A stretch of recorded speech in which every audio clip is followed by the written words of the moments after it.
So you've got 5 ways to spot whether your child is being groomed. This is about the 4th or 5th call I've had this week from particularly mothers, single mothers, who are having their children groomed into gangs to sell drugs, hide weapons and go out of town. Their children are going missing. And this is an epidemic that we have to take control of, because these children are getting younger and younger.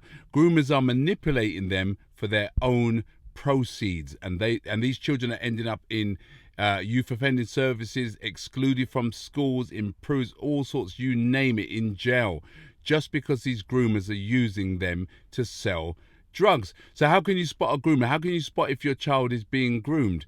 I've had enough of it. So I put together 5 key things to look out for if your child is being groomed.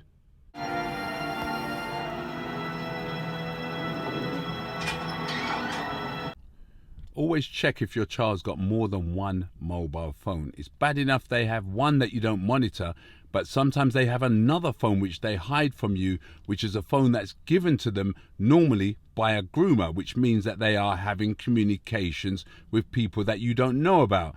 Always check whether your child's got one of these phones. It's normally a spare phone, very cheap, can be excusable at some points, can be hidden very easily. But always check whether your child has one of these phones, and if they do, find out who the hell they're communicating with.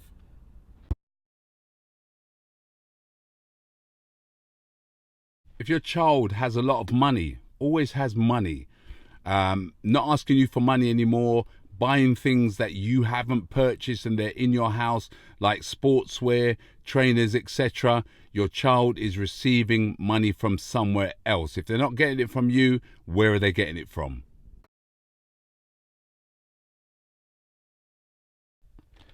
Always take control of what happens in your house. Always be responsible for what comes into your house. Don't be afraid to search your son's room or your daughter's room.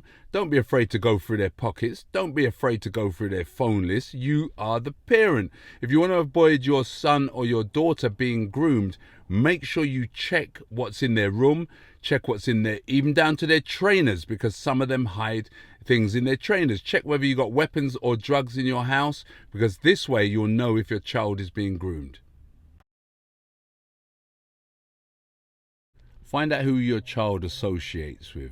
Find out who their friends are. Find out who they hang around with at school. Find out who they come home with. As a parent, you need to know who your child associates with. If your child is associating with older children, if your child is associating with somebody that commits crime, smokes cigarettes, takes drugs, you need to know what that association is all about. Some of the grooming process revolves around older children grooming younger children, and they make these friendships. So you as a parent need to understand and find out who your child associates with.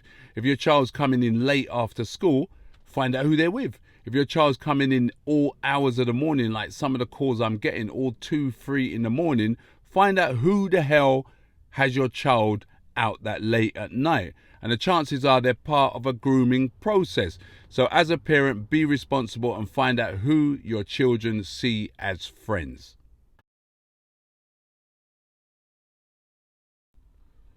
Without that, the most important thing to do is to communicate with your children. Communication is key. They say the quality of your communication is the quality of your life. Some of these parents out there, you know who you are, do not communicate with your children until it's too late, and then you try and backtrack. There's no such thing as backtrack. If your child's being groomed, you need to know about it. So the key thing for me is communication. Always communicate with your child. Ask who their friends are. Ask where they got the money from. Ask what that phone's for. Ask, and ask until they are that pissed off they start telling you the truth.